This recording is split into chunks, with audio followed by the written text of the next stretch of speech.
cabbage. Pickled cabbage, that. Okay, so here we go. Started already, but starting the recording a little late to show you. Very finely chopped sauerkraut. Then we have chopped pickles and chopped cucumbers. Then we have chopped, well, we are chopping. Actually, I'm not even using a chopping board because I'm making like a little tiny portion. Well, it's not really tiny, but it's not like a big one for a whole family. Well, it actually could be for half of a family, depending on the family size. So basically, so it's sauerkraut finely chopped, then pickles, a little bit of pickles. I put in maybe 1 or 2 small pickles, classic pickles, these ones.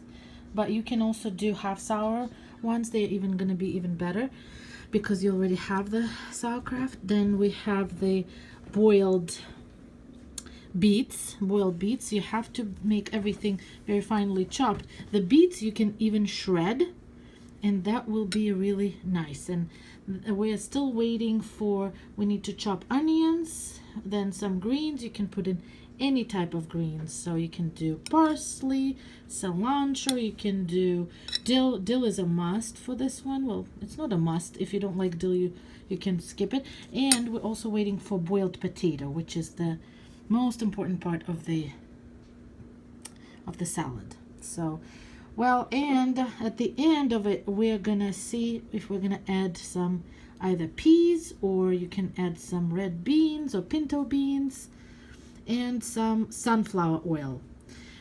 Olive oil could work, but the best bet is to get some sunflower oil for the right taste. So here you go.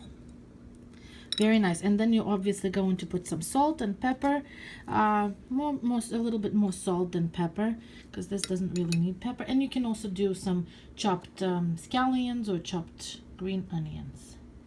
And we will be back when our potato is ready. So, well, let me flip it. So another one nice tip is you can actually get these boiled beets if you don't want to spend time boiling beets in BJ's. So they're kind of expensive for what they are, but if you want to do a quick one, you can actually get them in these little packages, so you can make smaller individual salads. Again, it's not cost effective. I would not necessarily recommend it if you make a lot of salad or if you do it frequently, but it will do if you want to do a quick preparation for a small number of people. Okay, and again, I'm using my plate as a chopping board because you know, the beets are they stain, so they will stain your chopping board if you decide to chop them.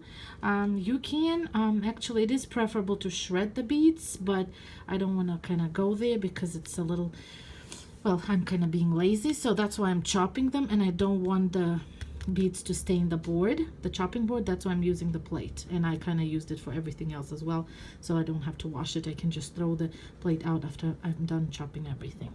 So that's it. But we'll be back when the potatoes are ready. These are my chopped onions. So again, you don't have to put them in. It's not a must, but we love onions, and you can chop them as small as you can.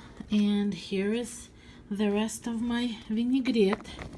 Then you're putting that in. See how easy it is with the little paper plate, and then minimal cleanup after.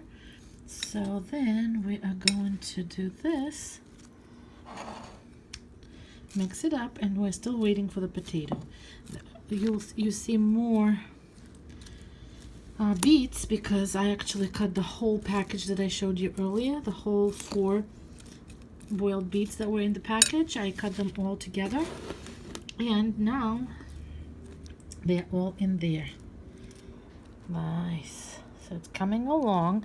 I don't think I have peas. I'm pretty sure we don't, but we have plenty of beans, so we can add beans instead of peas.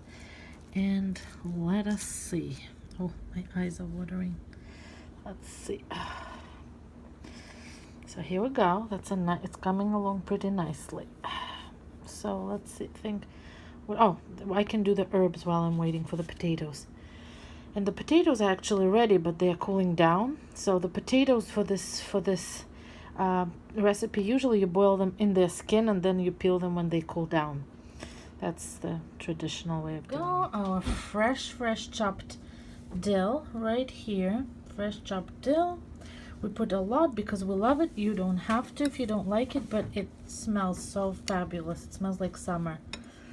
So it is usually a holiday dinner dinner table staple. So here we go. The potato is still cooling down, but it's looking more and more colorful. So you're getting all of your colors here: reds, greens, and whites. Oh, actually, you know what else you can do? You technically need to boil some carrots and put them in, but I won't do that. That's fine. I missed that step, but it's gonna take me too long to boil carrots now.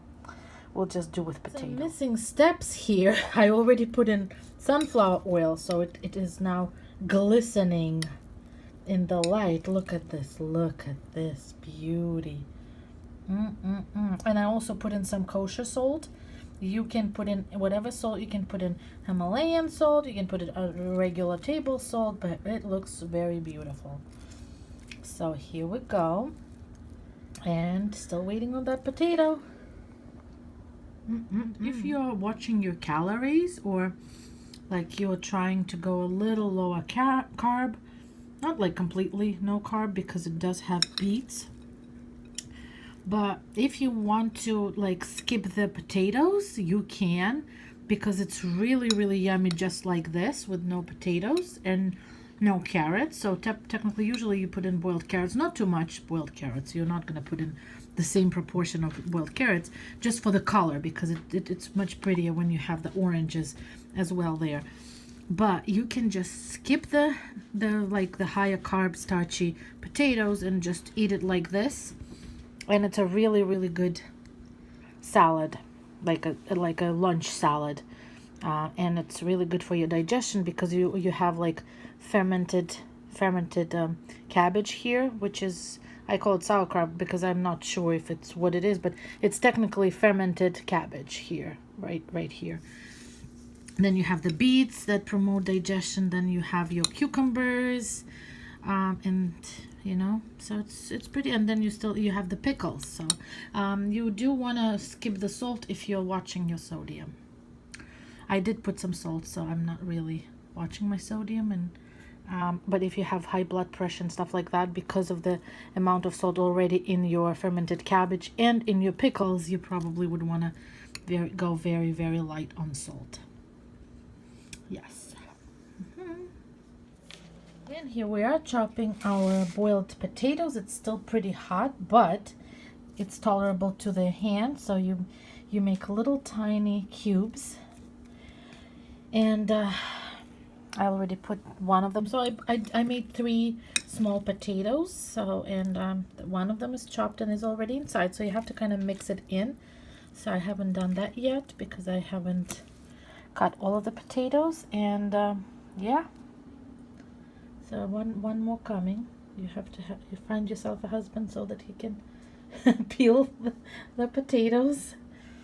Okay, and I'll show you the finished product in a little bit. And now it is done. Again, you can add peas, you can add beans, so these are different variations. You do need to probably add some boiled carrots for the color, but I skipped them because I didn't have time to make them. I made a little too much for this dish, so it's overflowing, but it's really tasty. And this is a very traditional dish to most of the people who have lived at any point for a period of time in the Soviet Union or in Russia.